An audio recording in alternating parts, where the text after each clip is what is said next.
Marie-Estelle Dupont, 15h-16h sur Europe 1. Romain Desarbres.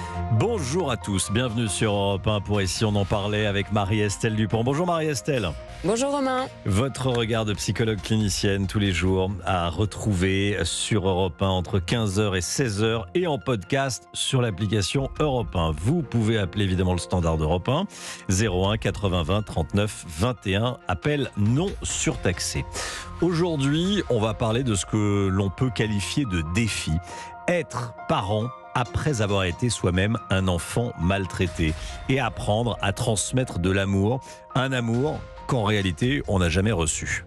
Oui, chers auditeurs d'Europe 1, je voulais vous parler aujourd'hui de ce sujet à la suite d'une demande de l'un d'entre vous. Alors je vais vous raconter une histoire en guise d'édito. Cédric a 32 ans. En consultation, il commence par me dire « j'ai peur. Peur de ne pas savoir les aimer. Peur des images qui reviendront dans ma tête. J'ai peur d'avoir des enfants parce que j'ai peur de ne plus pouvoir fuir mon passé comme on court dans ses cauchemars. » Cette séance est un pivot.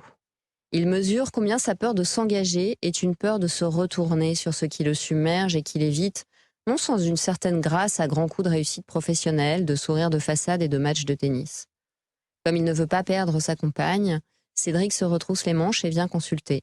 Et nous devrons tirer le fil d'Ariane, revivre des moments très douloureux pour découvrir qu'il n'est pas ce qu'on lui a fait et qu'il a, comme nous tous, vocation à être un alchimiste, à transformer le plomb en or, à devenir le père dont il aurait eu besoin quand il était enfant. Cédric pleure les larmes qu'il n'avait pas le droit de laisser couler petit devant la violence dévastatrice d'un père auquel il tentait de s'opposer pour protéger sa mère et sa sœur. Comme tant d'autres patients, Cédric fait partie de cette génération qui se demande comment trier le bon grain de l'ivraie, comment faire la part entre ce qu'on garde et ce qu'on jette avant de se lancer dans la grande aventure de la transmission.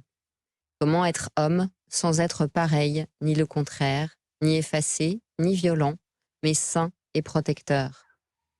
Ce droit de regard qu'il nous faut exercer avant de donner la vie est parfois angoissant, mais il est infiniment libérateur.